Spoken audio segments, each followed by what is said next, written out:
So here's the thing about Outpost Kepler-7. It's basically the galactic equivalent of a participation trophy. You know the kind. Everyone gets one, nobody wants one. And it sits in a drawer somewhere gathering dust until you move apartments and throw it away without guilt. That's where Corporal Danny Reeves found himself on a Tuesday.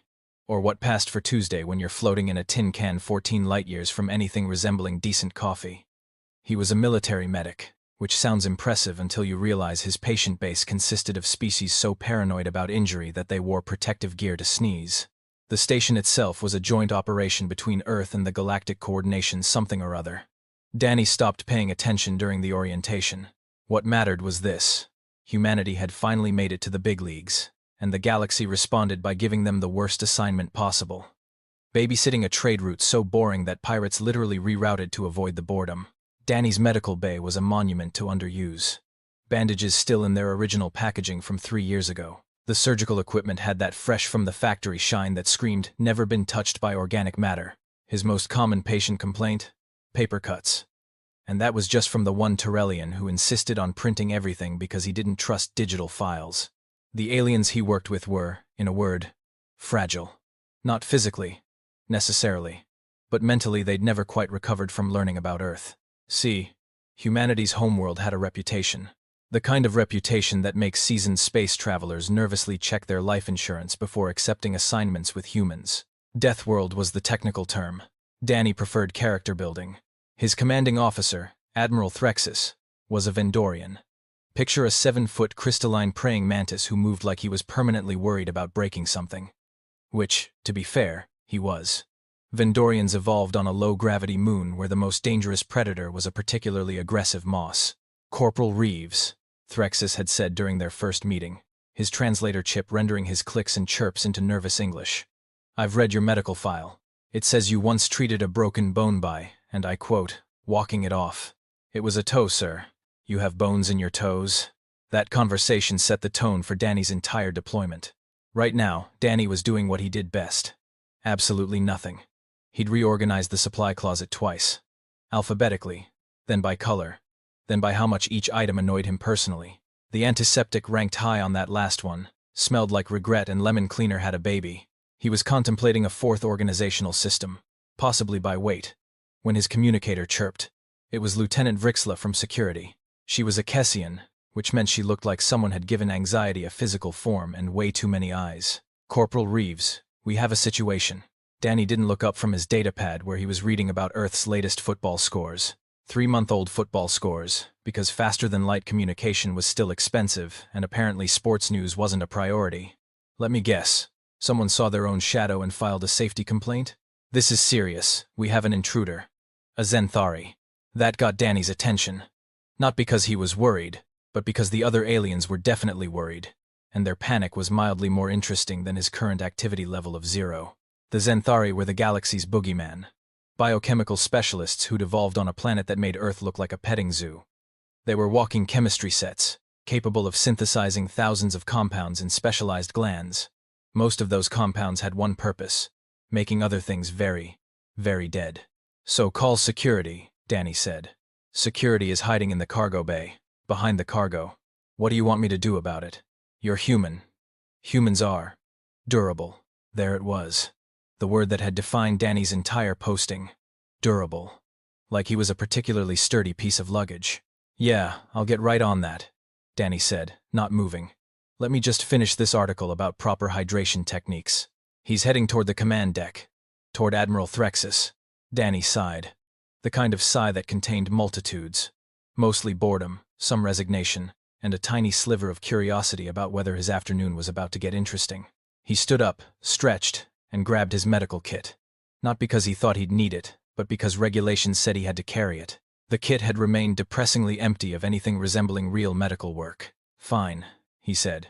But if this turns out to be another drill, I'm requesting a transfer to literally anywhere else. He headed for the door, completely unaware that his Tuesday was about to become significantly less boring, and that the galaxy's most feared assassin was about to have the worst professional day of his very long career. Crixel the Dissolver had 372 confirmed kills across 9 star systems. He was, by all professional metrics, extremely good at his job. His species, the Zenthari, were evolution's answer to the question nobody asked. What if we made a creature that was entirely too good at murder? They looked like someone had crossed a scorpion with a bad dream and given it opposable thumbs.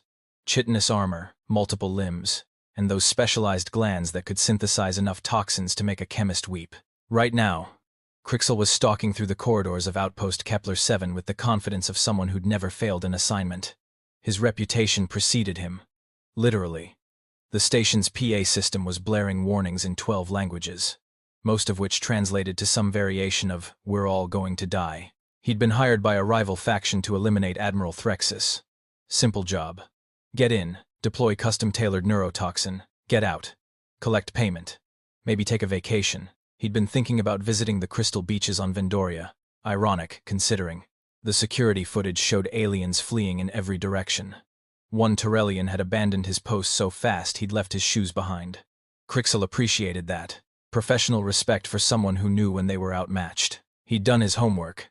Vendorians were particularly susceptible to his compounds. Their crystalline structure made them vulnerable to specific frequency disruptions at the molecular level. He'd prepared a cocktail that would shatter Threxus from the inside out in approximately 4 seconds. Clean. Efficient. Artistic, even. The fact that humans were stationed here was noted in his briefing but dismissed as irrelevant. Humans were new to the galactic stage. Eager. Annoyingly optimistic. But ultimately not his problem unless they got in his way. Crixel's intelligence network had informed him that Threxus would be conducting his daily rounds, which included a stop at the medical bay. Perfect. Medical bays had excellent drainage systems, made cleanup easier. He rounded the corner and saw it. The medical bay doors. His thermal sensors detected 3 life signs inside. One Vendorian signature that was the target. One unknown signature that read like a walking furnace, probably the human he'd been warned about. And one more that seemed to be Admiral Threxus's aide. Crixel checked his poison reserves. All 47 variants, freshly synthesized that morning.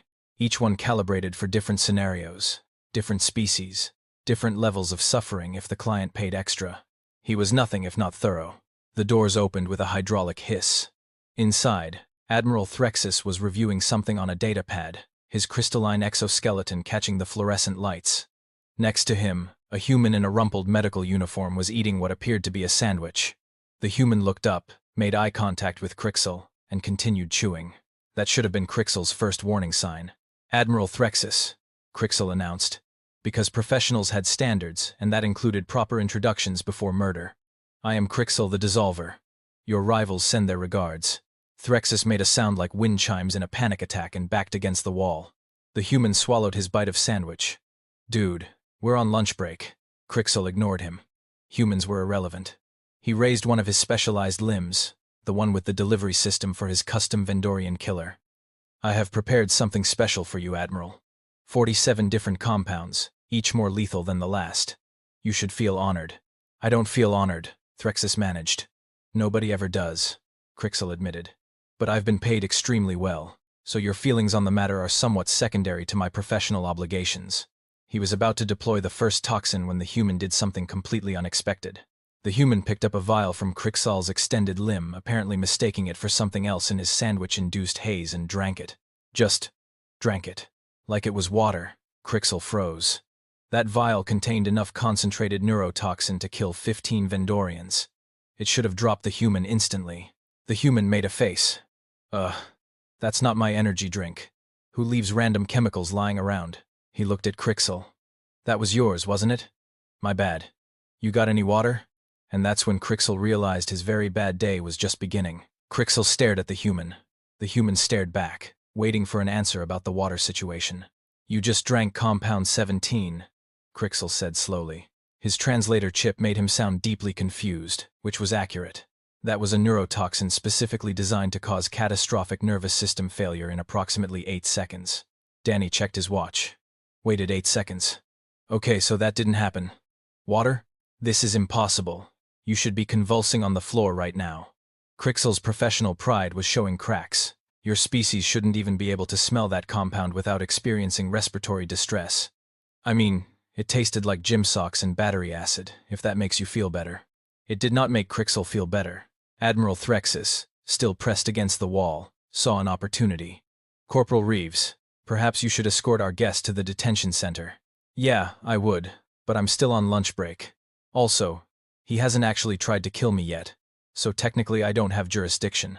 Danny took another bite of his sandwich. Union rules. Crixel's tactical mind was recalculating.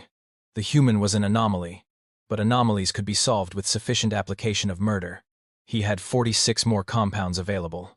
One of them had to work. Human, Crixel said, his tone shifting to something more clinical. I'm going to conduct an experiment. Is it going to be weird? Extremely. Cool. I've got like 20 minutes before I have to file inventory reports anyway. Crixel extended another limb. This one holding compound 23. Hemorrhagic fever inducer.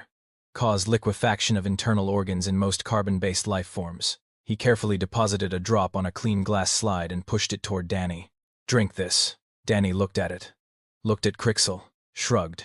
Drank it. Tastes like pennies and bad life choices, Danny reported. Also, is this going to interfere with my cholesterol medication? Because my doctor back on Earth was very specific about not mixing things. Your cholesterol?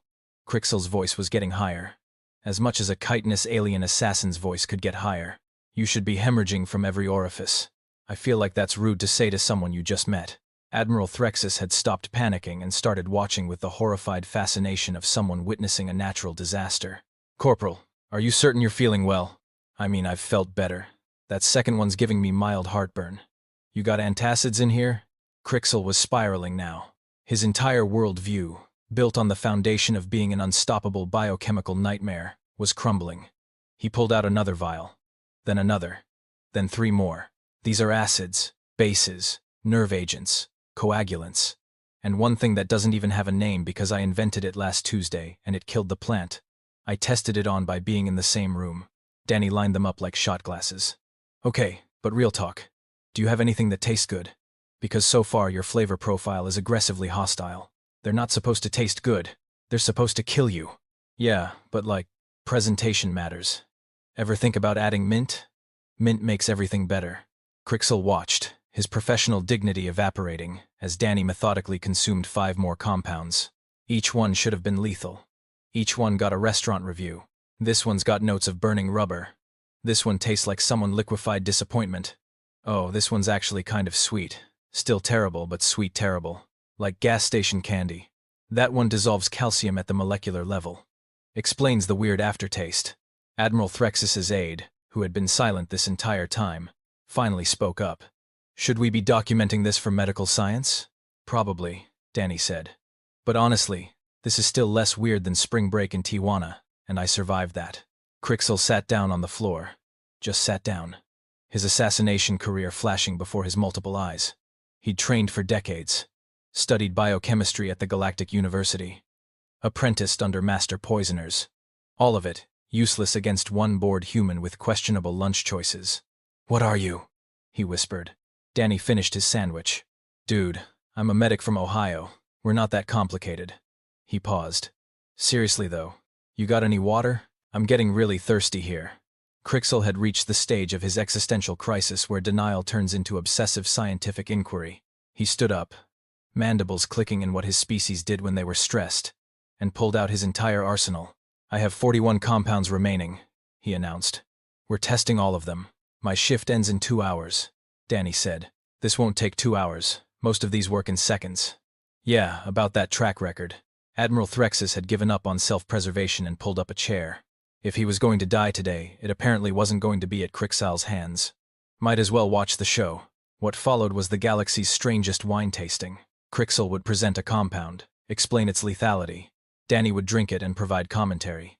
Compound 9 causes cellular apoptosis through mitochondrial disruption. Danny drank it. Tastes like I'm licking a parking garage floor. 3 out of 10. Compound 15 crystallizes the blood.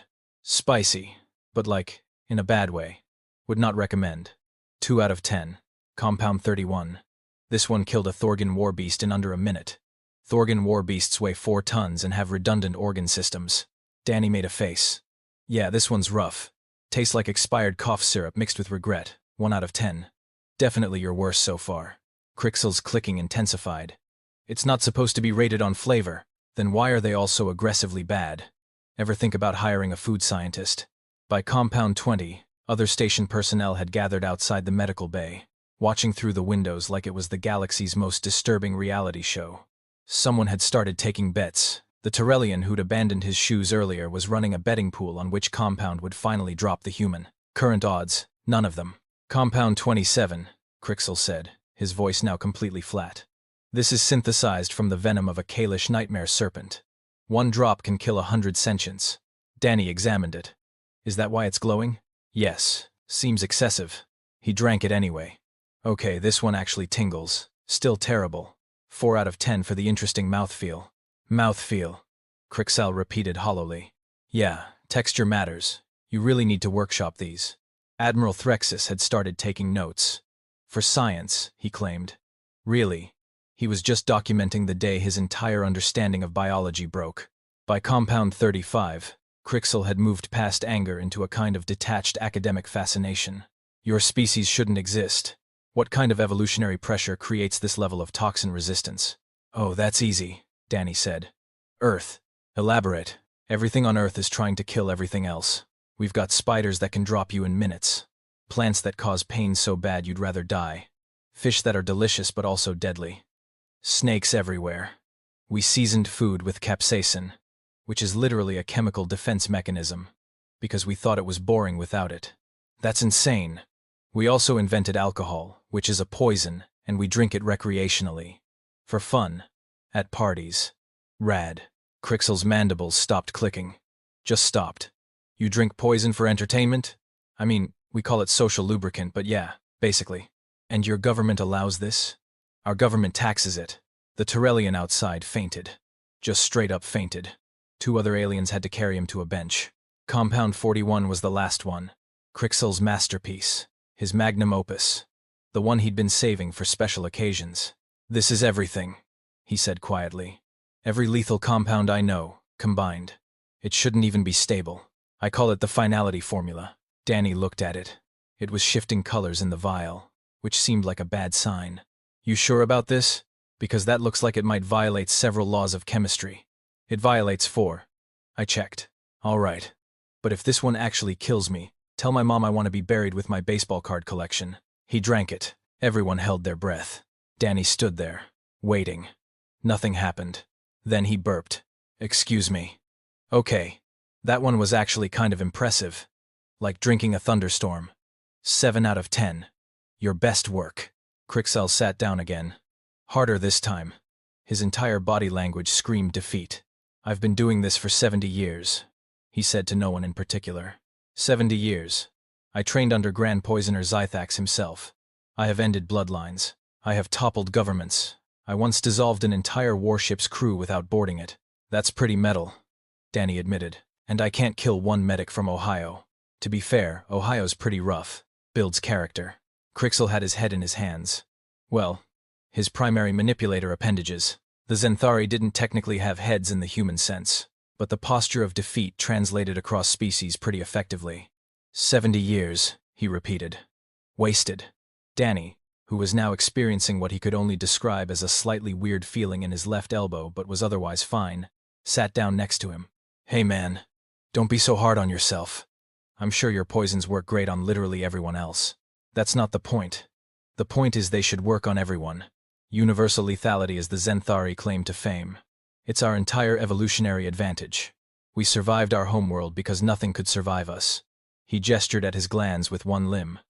These took millions of years to develop. Millions of years of evolutionary refinement to create the perfect killing machine. And then you met a guy from Ohio. And then I met a guy from Ohio. Crixel agreed miserably. Admiral Threxus, who had been quietly processing his own survival, cleared his throat. Corporal Reeves, perhaps you could explain to our guest why you're so remarkably resistant to biochemical warfare. For the record, I mean. And maybe for the dozen scientists who are currently requesting access to your medical data. Danny shrugged. It's not that complicated. Earth is what you guys call a death world, right? Category 12, Threxus confirmed. The highest classification. Your planet has more ways to kill organic life than any other surveyed world in the database. Right. So here's the thing about living on a planet that's actively hostile to existence. You either adapt or you die. And humans are really, really good at adapting. Danny started counting on his fingers. We've got bacteria in our guts that would be considered bioweapons on most planets. We eat mold on purpose and call it cheese. We have an entire organ dedicated to filtering toxins out of our blood because we encounter them so frequently. The liver, Crixel said quietly. He'd studied human anatomy during his briefing. Dismissed it as not relevant to the mission. That was looking like a mistake now. Yep, and that's just the biological stuff. Culturally, we're even worse. We discovered things that could kill us, and then figured out how to consume them safely because they tasted good. Fugu fish, cassava, rhubarb leaves. We looked at poison and said, what if we just ate around the deadly parts? That's not adaptation, that's insanity, Crixel muttered. Potato. Oh, speaking of potatoes, those were poisonous too when we found them. We just kept breeding them until they weren't. We domesticated poison out of our food through sheer stubbornness. Threxus was taking more notes. His crystalline fingers were clicking rapidly across his datapad. This explains the incident last month when you ate food from the waste disposal by mistake. That was one time, and in my defense, the labels were in Vendorian. The labels said biohazard. Yeah, but how biohazardous could it really be? Crixel looked up. You ate biohazardous waste? Accidentally, and it was fine. Little salty, maybe. I want to go home, Crixel said to the ceiling. I want to retire. I want to take up a hobby that doesn't involve questioning my life choices. Danny patted him on what he assumed was a shoulder. Hard to tell with Zenthari anatomy. Look, it's not personal. Your poisons are probably great. It's just that humans spent the last 200,000 years playing Russian roulette with everything we put in our mouths. We built up a tolerance to pretty much everything. Even your recreational activities are survival training, Crixel said, having a realization. The alcohol you mentioned. You're training your liver to process toxins for fun. I mean, we don't think of it that way, but sure. And the spicy food. You're deliberately triggering pain receptors to build tolerance. It also tastes good. No, it doesn't. Capsaicin is a defense mechanism. Plants evolved it specifically to stop mammals from eating them. Yeah, but we put it on everything anyway. Really commits to the flavor profile. Crixel stood up and started pacing. His multiple limbs were gesturing wildly, which his species did when they were having a breakthrough or a breakdown. Possibly both. Your entire species is the result of your planet trying to kill you for millennia, and instead of dying like reasonable organisms, you just became immune to death. That's a little dramatic. Is it? Crixel pointed at Danny. You just consumed 47 military-grade biotoxins and your only complaint was about the flavor. You're not even showing symptoms. I mean, my elbow feels weird. Your elbow feels weird. That's it. That's the sum total of your reaction to enough poison to sterilize a small continent. When you put it that way, it does sound kind of impressive. Admiral Threxus stopped typing. Corporal Reeves, I'm going to need you to report to the research division after this. Also, I'm updating your medical file to include a warning that standard toxicology protocols don't apply. Can you also update it to say I need better coffee? Because the stuff in the commissary tastes like sadness. After what I've witnessed today, I'll authorize whatever coffee you want. Crixel had stopped pacing. He looked at Danny with something that might have been respect or might have been existential dread. What even are you people? Danny finally stood up and stretched. We're humans, dude. We're not special. We just come from a planet that played on hard mode, and we're too stubborn to admit when we're beat. He paused. Also, seriously, do you have any water? I'm actually really thirsty now. Crixel the Dissolver, legendary assassin and biochemical nightmare, sat in Admiral Threxus's office filling out employment paperwork. His multiple limbs made the process faster, but the irony made it painful. Previous occupation, he read aloud. Do I put assassin or is there a euphemism you prefer? Freelance biochemical consultant, Threxus suggested. He'd recovered from his near-death experience remarkably well, probably because he hadn't actually been in danger once Danny entered the room. It sounds better on the official documentation. Danny leaned against the wall, finally drinking his water. It had taken 20 minutes to find someone brave enough to approach Crixel to offer him a cup. The human had consumed enough poison to kill a small army, and the thing that finally bothered him was dehydration. The galaxy made no sense. So let me get this straight, Danny said. You're hiring the guy who came here to kill you. He has a very particular set of skills, Threxus said. And after today's demonstration, it's clear those skills work on literally every species except humans. That's still a valuable asset. Plus, Crixel added, filling out the section on special abilities. I've been doing this for 70 years. I'm tired. The travel is exhausting. The moral ambiguity weighs on you. And apparently my entire life's work is useless against 20% of this station's personnel. I'm the only human here, Danny pointed out. 20%, Crixel repeated firmly. The station had calmed down considerably once word spread that the legendary assassin was now on payroll. The Tyrellian who'd fainted earlier had filed a formal complaint about the emotional distress, but he filed formal complaints about everything, so nobody paid attention. "What are you even going to do here?" Danny asked. "We don't get a lot of assassination requests at a border outpost." "Toxicology research," Threxus said. "We have several species working here with unique biochemistry. Having an expert who can synthesize custom compounds could be invaluable for medical purposes. Antidotes, anesthetics, treatments for rare conditions. You want me to use my murder skills for healing?" Crixel's translator chip made him sound offended. "I want you to use your biochemistry expertise for station operations. What you call it is your business." Crixel considered this. His glands had been synthesizing lethal compounds his entire adult life. The thought of creating something that helped instead of harmed was foreign, novel, maybe even interesting. "Fine," he said. "But I'm not wearing a uniform. I have my dignity. You just got defeated by a medic eating lunch, which is why I need to preserve what dignity remains." Danny finished his water and set down the cup. "Well, this has been fun. Weird, potentially a violation of several safety protocols, and definitely going in my annual review. But fun." He checked his watch.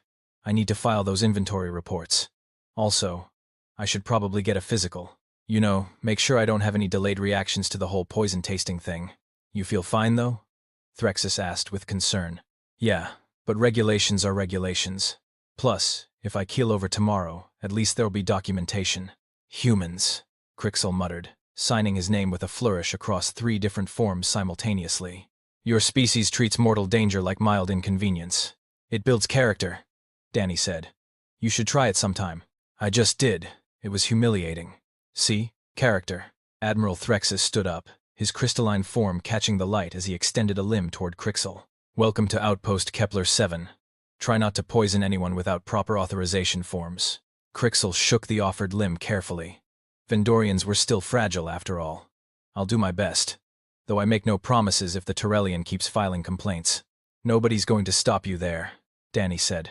As they left the office, Crixel pulled Danny aside. His posture had shifted from defeated assassin to something almost resembling curiosity. "Tell me something, human. Do all of your species have this level of resistance?" "Pretty much. I mean, there's variation, but yeah, we're all walking biohazards by your standards. And you're planning to expand further into the galaxy?" "That's the idea." Crixel made a sound that the translator rendered as thoughtful humming. "The other assassins in my guild are going to have a very rude awakening when they start encountering humans on assignments. You gonna warn them?" "Absolutely not. Professional courtesy only goes so far, and watching Zythor the Unstoppable fail to kill a human barista would be hilarious." Danny laughed. "You know what? I think you're going to fit in fine here." They walked down the corridor together, the legendary assassin and the bored medic from Ohio. Behind them, Admiral Threxus was already updating the station's safety protocols. The new section was titled, "Human Durability Standards. Do not apply normal logic."